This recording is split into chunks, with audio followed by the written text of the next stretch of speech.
की वेशभूषा केलेली एक व्यक्ती उपस्थित आहेत, त्यांच्याशी संकेत बातचीत करतील। संकेत,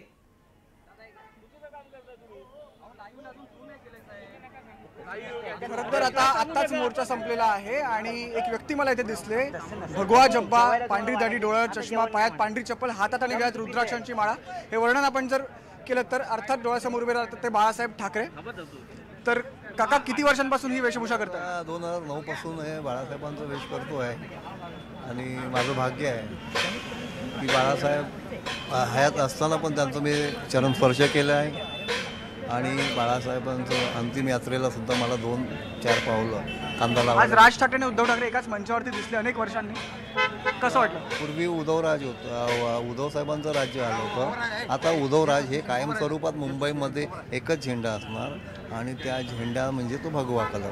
मग राजसाहेब पण भगव्याबरोबरच निगडीत आहेत आणि उद्धव साहेब पण भगव्यावर निगडीत। महाराष्ट्राचा झेंडा भगवा आहे, हा झेंडा एक। तुम्ही कधी बाळासाहेबांना भेटलायत का? हो, बाळासाहेबांना मी प्रत्यक्षात भेटलो, त्यांचे चरणस्पर्श केले। याच वेशभूषेत भेटला होता?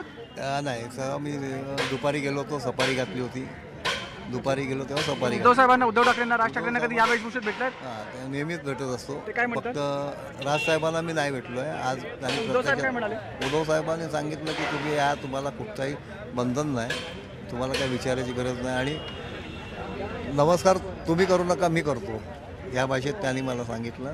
आणि उद्धव साहेबांबरोबर माझा फोटो असल्याकारणाने सगळे शिवसैनिक महाराष्ट्रात मला तेवढा सन्मान करतात, तेवढंच इज्जत देतात। माझी तर तेवढी कॅपॅसिटी नाही, सगळे माझ्या रूपामध्ये, आम्ही बाळासाहेबांच्या रूपात आहे, मला लोक लाईक करतात, हे बाळासाहेबांना लाईक करतात, मला करत नाही। बरोबर, पण बाळासाहेब 2012ला त्यांचं निधन झालं। आज इतक्या वर्षांनी मी लोकांना तेव्हा वाटलं की राज उद्धव तेव्हाच एकत्र येतील, पण इतक्या वर्षांनी ते एकत्र आले। एकत्र येण्यास उशीर झाला असं वाटतं तुम्हाला?